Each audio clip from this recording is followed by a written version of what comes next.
यूनान मुकीम तमाम वो अफराद जिन्होंने 3 साल इमीग्रेशन के तहत पेपर अपलाई किए ने और बड़े सारे वीरों का सवाल है जिसने वीर होर ने कमेंट्स किया है कि 19 मार्च 2025 को फिंगर भी दे दिते ने 3 साल इमीग्रेशन के तहत पेपर अपलाई किए ने और फिंगर देने तो बाद हाले तक भी तस्वीर वाली वीडियो सी नहीं आई यानी कि वो वीडियो सी जिदे ते तुहानूं इजाजत है अपनी कंट्री अपने मुल्क ट्रैवल करन दी।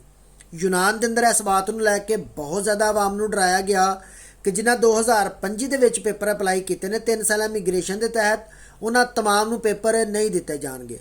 हालांकि वजीर इमीग्रेशन की तरफों कोई ऐसा बयान नहीं जारी किया गया। तमाम वीरों पहले नंबर पर इस बात तो मैं आगाह कर देवां चाहे तुसां 2024 3 साल इमीग्रेशन के तहत पेपर अपलाई किए ने या 2025 तुसां मार्च के भी अगर पेपर अपलाई किए ने 3 साल इमीग्रेशन के तहत फिर भी तमाम का एक ही सीन यानी कि लुबे लुबाब है वे तमाम वो अफराद जिन्होंने 3 साल कानून बंद होने तो पहला पेपर अपलाई कर दिते ने 3 साल इमीग्रेशन के तहत वो तमाम का एक ही सीन है।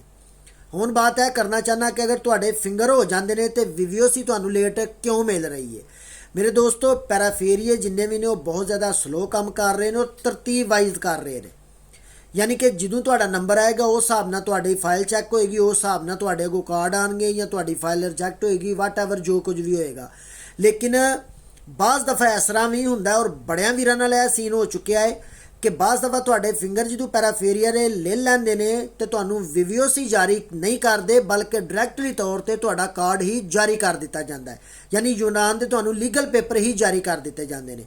लेकिन ये परेशानी वाली कोई बात नहीं। अगर तुसीं अपने वकील नाल राबता करो तो तुहाडा वकील जिथे भी उन्हें तुहाडे पेपर अपलाई किए ने जिहड़े पैराफेरी के अंदर उत्थे ईमेल करके ते तमाम अपडेट ले लेगा और जो तुहाडा वकील पैराफेरी नूं ईमेल करदा है तो तुहाडी वीडियोस ही बहुत जल्द पैराफेरी की तरफों वो अपलोड कर देते हैं और तुहाडा वकील बआसानी ऑनलाइन भी वीडियोस ही कढ़ के तो तुहानूं दे सकता है। ये परेशानी वाली कोई ऐसी बात नहीं है। अपने आप को बिल्कुल मुतमिन रखो।